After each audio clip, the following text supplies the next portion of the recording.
I think the DA was caught on camera in like the post-game conference, like talking about how he challenged you and you stepped up. I know he had some words for you after today. I mean, what were those conversations like? How did you react?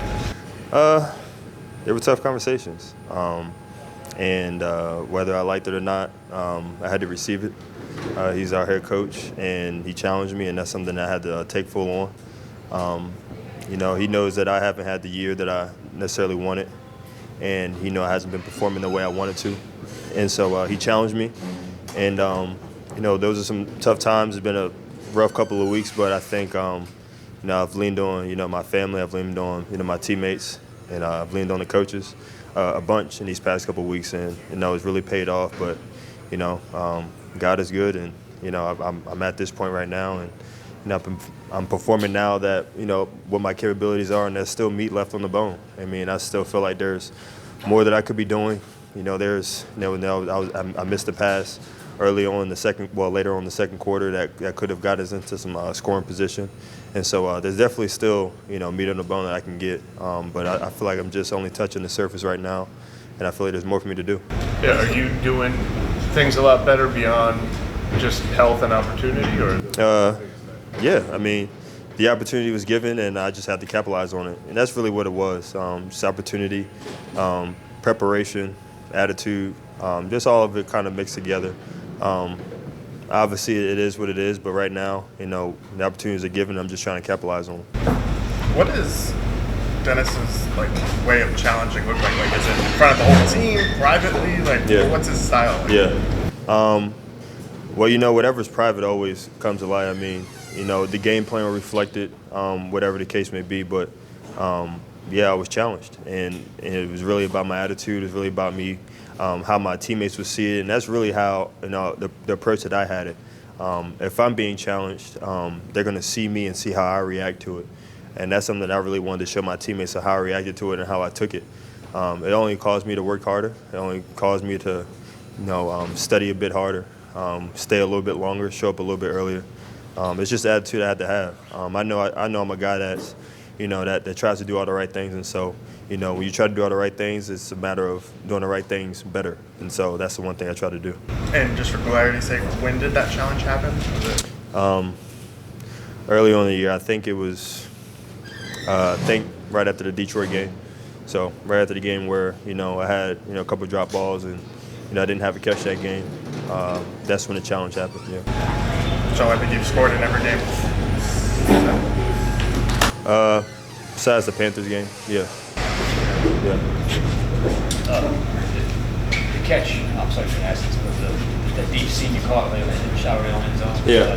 Did you see on that play? Yeah. Wow, stretch that. Yeah. Me and my tight ends coach, we watch a lot of film before our whole team meets up. And, it was one of our Thursday meetings, and he really highlighted something for me and something that they had in their defense.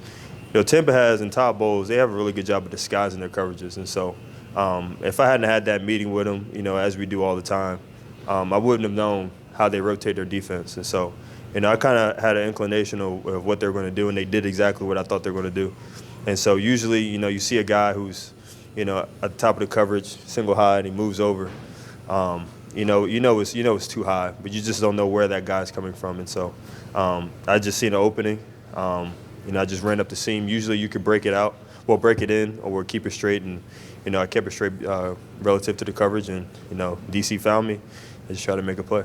Collectively, how would you describe how you guys played today, especially in the first half? I think they had 44 yards total. Yeah. And then you guys moved the ball, scored. Yeah. Well, you would know. Seeing the game, everything was clicking. Everything worked out. The defense was playing lights out. The offense was playing really well. Just from the first drive, we were hitting on all cylinders. That's the good thing about it. When we have two positive plays starting off, start the drive, just any drive, it's really going to end up being a positive outcome. And so that's what we tried to do, getting first downs, just trying to have positive plays. There wasn't a lot of negative plays in that first drive. So, the way that it happened, scored a touchdown, we're 7-up. And so we're feeling good and got the defense feeling good, know that they can play from ahead. Where does a start like that come from after you guys had maybe your toughest loss of the whole season? Yeah. Just preparation. that's been the biggest thing about this whole season. It's just like, if you know what you're doing, the game slows down. And so, the worst thing you can do is go on the field unprepared. And I feel like these guys this week were really dialed in. I mean, we've been dialed in for the past couple of weeks, just really dialed in. You can tell, guys just already thinking ahead, already knowing what's coming. QB communicating what's coming. We knew they ran a lot of, defensive back blitzes, solid pressure. So we already knew that going into the week. We knew where it was coming from. We knew how they were bringing it. And, everybody knew that. Quarterback, running back, receiver, tight end, lineman. Everybody knew it, and we just kind of executed on it. Do you feel like the offense is in its stride as the season comes to a close? I mean, obviously, the past couple of weeks, you guys have looked pretty good. Yeah. I mean, obviously, it's always a matter of it's never too late. And so no matter if it's at the beginning of the season, at the end of the season, middle of the season, once you hit stride, it's hard to break it. And so we're hitting stride at the right time. Obviously, some people may say it's too late, but you just never know. And so it's a good thing that it's happening now. We win a game, some things happen somewhere else, and, we're in. But the biggest thing is just, focusing on this last game that we got, feeding off of what we've been doing and kind of work off of that. Do you notice that confidence kind of going up in the locker room? Yeah. The offense playing better? Well, yeah, there's a lot of guys. I mean, when you got guys like Chris and Sheet on the outside, you got AT stepping up. That's a guy who's, really stepped up for this outside group. And, when you got a guy like that who's so young, who has so much talent, it's really positive to know that, you got guys that's growing and making plays outside, because that's another threat. And so that kind of helps me selfishly. That kind of helps me on the inside, because, you got eyes on him, and, here I am coming under the radar, making a seam or catching a flat or something like that. Just, there's a lot of weapons outside, and so it makes Derek's job a lot easier. It makes the line's job a lot easier. On your touchdown, could you just walk us through the route and how you were able to kind of create separation there? Which one? Your first touchdown. Oh, well, it's kind of a compliment of what the touchdown was last week. It's kind of the same presentation, 2x2. I ran a rub route last week and a fade, and this time, I ran kind of the same rub route, but then I stopped and broke it in. So just trying to feed off of what it was last week. So now teams are like, all right, what do we do? Do we pass it off, or do we follow the route? And so great scheme by Pete. We kind of knew it was going to happen once we go into the game plan. Now it's probably going to be our first red zone pass. And so just wanted to perfect it, because I know we don't get too many opportunities, especially a golden opportunity like that to perfect kind of a complimentary route. And so it just felt good to get in the end zone on those compliment routes. John, sorry if I've been asked, but did you hurt your shoulder on that play, or was it something you were doing? It was a different play. And honestly, you really don't feel anything till you hit the ground again. And so, yeah, I mean, I've always played through a lot of injuries throughout my career here, and this is no different. I'm always going to give it all I can for these guys, because I know they give it all they can for me. And so I think the biggest thing is just healing up, doing what I can, ice treatment, and getting back out there. But just to be clear, it was something that happened today. Yeah, it was something that happened today, yeah.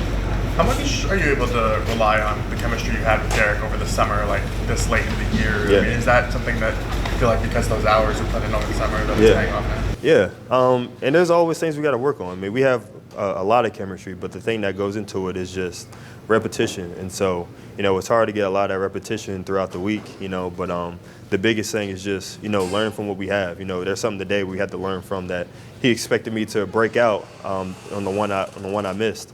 He expected me to break out, and I expected to sit. So that's just like some miscommunication, but for the most part, we just connect. We just know what we're going to do. We know we're fine, and we just have a feel for each other. And so obviously there's still things to work out, because it's some people it is still our first year together. And so so it's just us keep working. It's just repetition. How did Faustin Moore compliment what you guys were doing today? Yeah. What kind of teammate is Faustin? Yeah, man. He's probably one of the most genuine teammates that you'll find, just simply because he wants to be happy for everyone. He's a cheerleader for everyone. And so it kind of permeates through, just our sideline. And that's something that you don't get from many guys, especially coming from, a tight end position. So, you got guys, doing a thing. Foster doesn't get, a lot of opportunities in the pass game. He's a hell of a blocker. He's a hell of a teammate, a hell of a leader. But when he does get the ball thrown, he makes a play. And so that's what happened today. He had like a little sit route, 10-yard sit route over the ball, a third down conversion. He made the play. He had the same thing last week. He had an out route, third down, and made the play. And so, when opportunities are given to him, he makes plays. And, he's always a cheerleader for him. And that's just like, I guess, and some people believe is good karma. good karma for him. And so, whenever things may be seeming like things aren't going his way, or he's just blocking and he's not really catching the ball, when the ball comes his way, he makes a play. Absolutely.